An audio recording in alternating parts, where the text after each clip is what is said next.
नमस्कार, मैं मुन्ना साहनी आप सभी का और एक बार हार्दिक स्वागत और अभिनंदन करता हूं। आप सभी का रिज़ल्ट कब जारी होने वाला है, इस वीडियो में यही बात करने वाला हूं।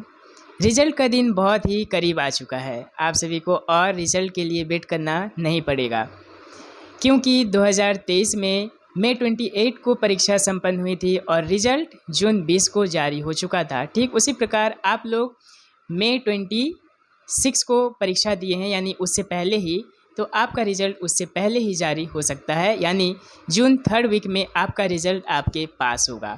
और एक बात ये बता दूं कि आपका रिज़ल्ट आप स्वयं सबसे पहले जानेंगे, कोई नहीं जान सकता, क्योंकि आप पर आपके मोबाइल में मेल जाएगा और उस पर लिखा होगा प्रवेश आदेश। बस उस प्रवेश आदेश में ये भी लिखा होगा कि केंद्रीय हिंदी संस्थान आगरा की प्रवेश परीक्षा के आधार पे आपको चयनित किया गया है।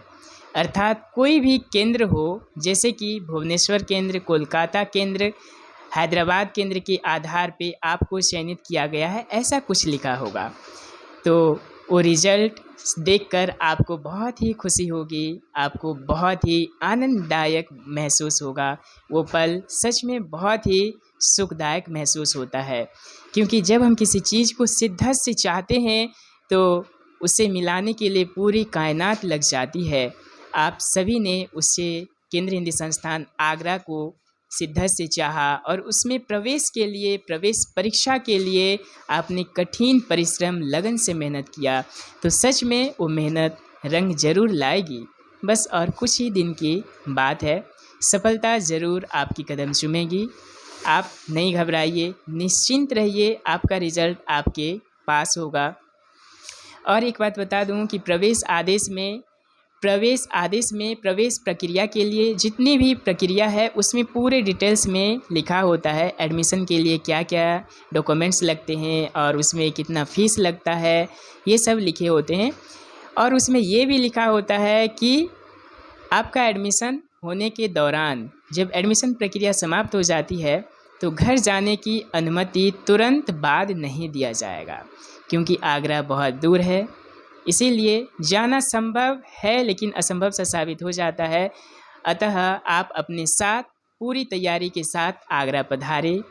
और आगरा पधारने के बाद, यानी कुछ रेलवे स्टेशन में जब आप उतरेंगे, रेलवे स्टेशन 2 ही हैं, उसमें लिखा भी होगा कि एक राजा की मंडी है, आगरा कैंट है, और उधर नॉर्थ ईस्ट से आने वालों के लिए टुंडला जंक्शन है। आप वहाँ पे उतरेंगे तो वहाँ पे वार्डन का नंबर भी दिया होगा। पुरुष वार्डन और महिला वार्डन आप कॉल कर सकते हैं। और उसमें ये भी लिखा रहता है कि आप जिस स्टेशन में उतरे हैं वहाँ से हॉस्टल की दूरी कितनी है। और उसमें ये भी लिखा होता है कि आपको कितना रुपए भाड़ा देना है। आपको ज़्यादा रुपए कोई नहीं ले सकता है। उसमें पूरी डिटेल्स के साथ आपको प्रवेश आदेश भेजा जाएगा।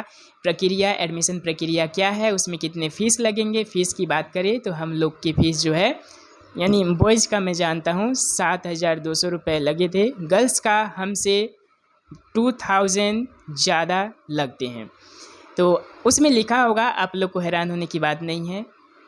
आप लोग बहुत ही ज़्यादा खुश होंगे केंद्रीय हिंदी संस्थान आकर के।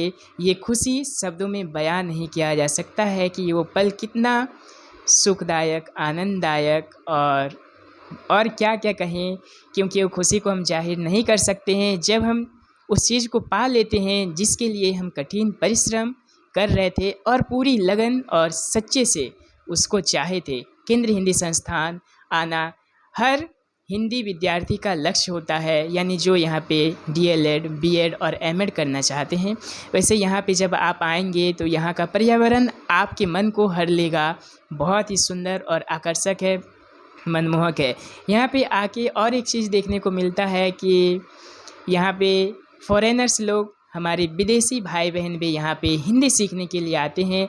अर्थात इससे पता लग सकता है कि इसकी प्रसिद्धि बहुत है और यहाँ पे पढ़ने के बाद इसकी वैल्यू और भी है, यह कि यहाँ से पढ़ने के बाद आप पूरे कहीं भी सेंट्रल में आप जॉब कर सकते हैं। ये सेंट्रल गवर्नमेंट वैलिड है और आपको भी पता है।